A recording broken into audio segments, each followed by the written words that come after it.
বন্ধু, আমি আজকে একটা আপনাদের অ্যানালগ অ্যাম্পিয়ার মিটার দিয়ে কিভাবে অ্যাম্পিয়ার মাপা যায় সেটি দেখাচ্ছি। কারণ সবার ক্ষেত্রে মাল্টিমিটার সবার কাছে থাকে না।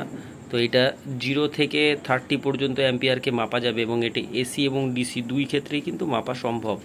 এখানে ওর দুটো কানেকশনের জায়গা রয়েছে, এই একটি। এখানে হয় নেগেটিভ অথবা পজিটিভ, যে কোনো একটি তারের সঙ্গে সিরিজে এটাকে কানেকশন করতে হবে। তো আমরা ভিডিও যখন করছি সেটাই আপনারা অবশ্যই সেটা দেখতে পাবেন কিভাবে কি হয় এবং কত অ্যাম্পিয়ার নিয়ে কোনো একটি ফ্যান বা লাইট জ্বলে সেটা আমরা এখান থেকে পরিষ্কারভাবেই দেখতে পাবো। তো চলুন দেখে নেওয়া যাক।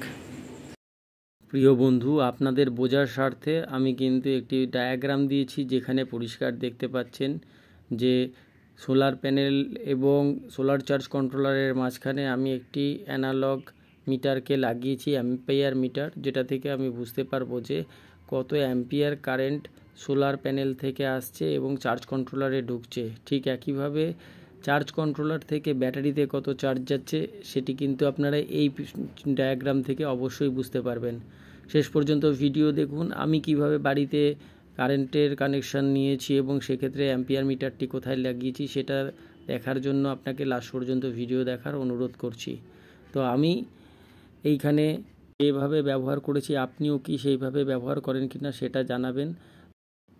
দীর্ঘ সময় ধরে যদি আপনি এই অ্যাম্পিয়ার মিটার লাগিয়ে রাখেন তাহলে কিন্তু ওর কয়েল নষ্ট হতে পারে, কারণ ভোল্টেজ ফ্ল্যাকচুয়েশান বা অ্যাম্পিয়ার ফ্ল্যাকচুয়েশান হলে এটা কিন্তু সমস্যা হতে পারে।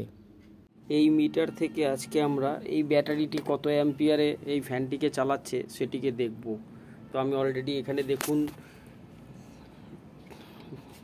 নেগেটিভকে কালো দিয়ে ডিনোট করেছি এবং এখানে পিছনে লাগানো রয়েছে এবং এখান থেকে আর একটি তার এসছে লাল রঙের তার, এই যে লাল তারটি এসছে, লাল তারটি এর এক প্রান্তে আমি যুক্ত করে দিয়েছি, এক প্রান্তে যুক্ত করেছি।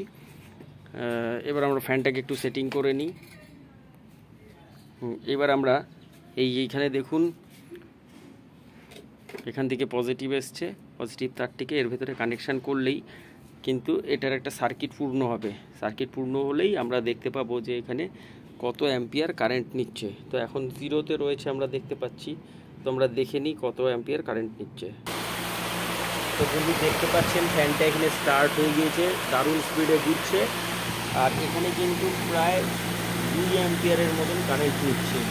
এটি কিন্তু আমরা একটা সিরিজ করেছি, অর্থাৎ এইখান থেকে যে কানেকশানটা আসছে কানেকশানটা কিন্তু ডাইরেক্ট ফ্যানে যেত, কিন্তু সেখানে ফ্যানে না দিয়ে আমরা এখানে সিরিজ করা মানে হচ্ছে এর একটি প্রান্তকে আমরা এই ব্যাটারির প্রান্তের সঙ্গে যুক্ত করেছি আর দ্বিতীয় প্রান্তটিকে আমরা এই ফ্যানের সঙ্গে যুক্ত করেছি। তো আপনারা দেখতেই পাচ্ছেন যে 2 অ্যাম্পিয়ার মতন কারেন্ট কিন্তু এখান থেকে ও ব্যবহার করছে, এই ফ্যানটি ব্যবহার করছে।